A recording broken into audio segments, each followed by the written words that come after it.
Hey yo, what is going on guys, and welcome back to another Genshin Impact video, and today we're going to be discussing on whether you should pull for the first phase banners of version 3.8. The banners will feature Klee and Eula, finally, and much more. Now before we get started with this video, make sure you're going to hit that like button as well as subscribe to the channel for more of these type of content. Come on guys, literally 3 away, please! Anyways, let's get on to the disclaimer, shall we? Everything I'm about to talk about in this video is all intended for meta purposes or to those who are unsure what to spend their primo gens on. If you like these rate up characters by design or gameplay, then feel free to disregard everything I say in this video and go for the characters you like. Remember, this is a gacha game, so you should always pull for your favorite characters. And now, let's jump into the video. Alright, so pretty much here's everything that's coming in version 3.8. It's actually a few more hours till maintenance updates, so we should probably hurry up and get all this done. But anyways, here are like the stuff coming out. So here are the banners, and yeah, I just want to try something different this time. I'm not on Twitter, I'm on the game instead. Actually, we will have to pull up some weapon swords for the weapon banners, but other than that, yeah, we're gonna be in game for the rest of today's video. Alright, here are the banners, and by first glance, it's looking kind of sus. Honestly, not really feeling this one, but we're still going to be briefly discussing what each character does and what role they serve in the game. Starting with the 4 stars, we have Razor, which we all should know by now that he's pretty garbage. Not for real though, he's alright. His main design was for physical damage, but his electro DPS build is viable due to Dendro.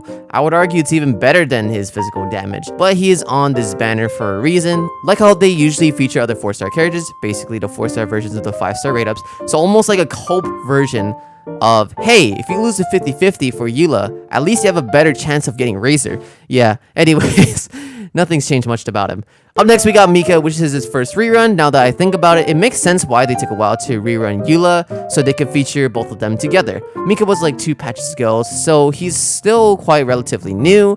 Now for what he does, his main role is being a support for physical DPS. He can buff normal attack speed while granting extra physical damage bonus. His burst also heals the entire team, so I think you know where this is going. Yes, his design is a signature support for Eula, which is why they were featured together on this banner. Plus, going back to the Razor being cope again, because viable with physical Razor.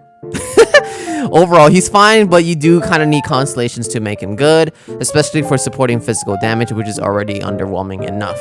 Alright, and lastly, we got Thoma, which you may all know by now for those who watched my channel. He's a power shielder and currently the only consistent Burgeon trigger.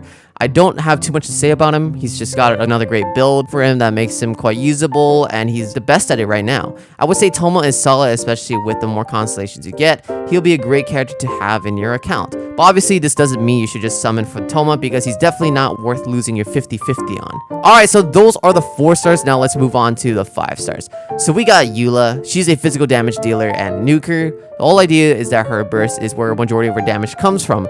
How it works is basically you cast it, then keep on doing your normal attacks to build up stacks till the duration expires, swapping characters to have the sword explode.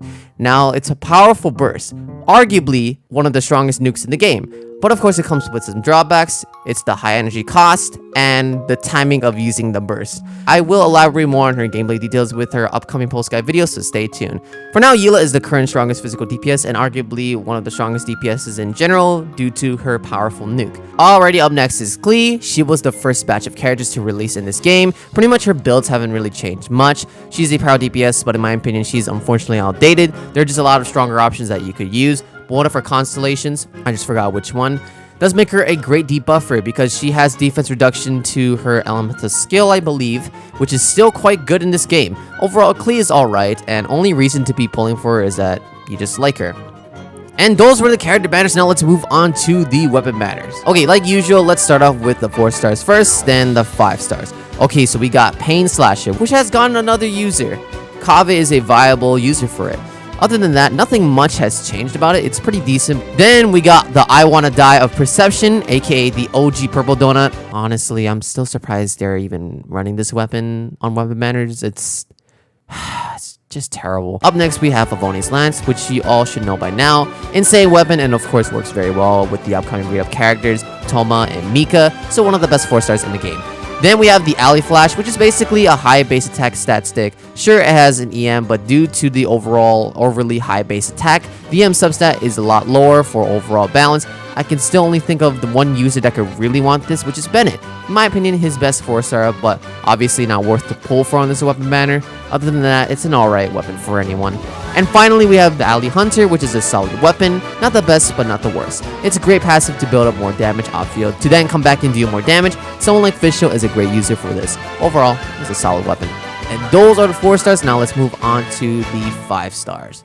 Alright, so starting off with the Lost Prayer to the Sacred Winds. Here's the info right here. We got ourselves at level 90, 608 base attack. Has a subset of crit rate. Oh, let me zoom in for you guys. Has a substat for crit rate. It is at 33.1%. Pretty good.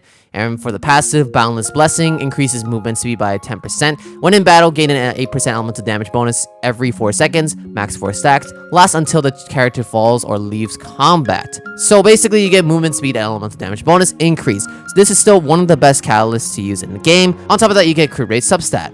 However, the passive unfortunately does restrict your rotations, because to gain the full value out of this, you're required to stay on field for a long time, like about 16 seconds, which by then your team buffs may have already expired, or you just have to like not get the full stacks, which again, you're losing a full value out of this weapon. And this weapon is available in Standard Banner, which you could pull for any time. Still a great weapon, but with some caveats. And lastly, we have Song of Broken Pines. Here are the stats. Let me just zoom in for you guys.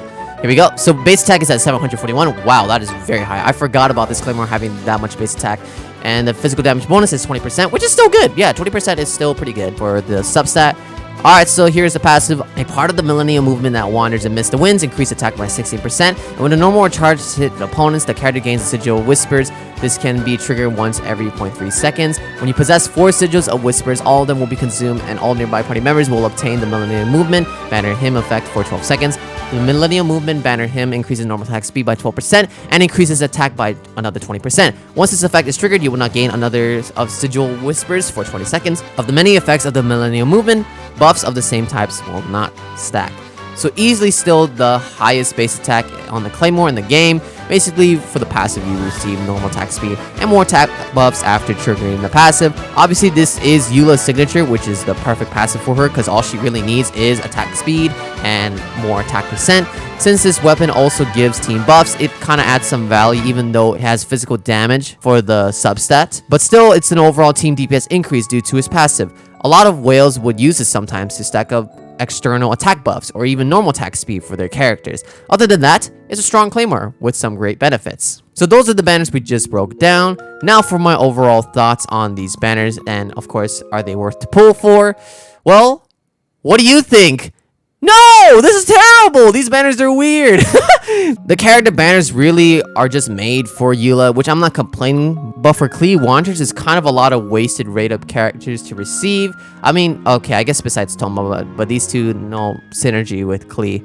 The weapon banner has like not too many good of a reason to even pull. It's pretty much like almost black and white. You have like the best 4-star weapons and the worst 4-star weapons. And for the 5 stars, you can get one of them in the standard and the other one from the limited weapon banners. Honestly, these banners are an easy skip, unless of course you are a Klee/Eula wanter, which should be the only reason to pull. But even so, I would want to save at this point, especially with what is coming up in the next update, since we just got the version 4.0 drip marketing. So if you are really interested in that, which if you're not, then there's going to be even more Fontaine characters coming up after that. So I would already start saving your Primo Gems for the characters that you want in the future. Well, that is everything. So if you guys enjoyed this video, make sure to give it a like, as well as subscribe to the channel for more of this type of content. And that is pretty much everything all I got. Thank you all so much for watching. As always, until next time, stay epic and peace out.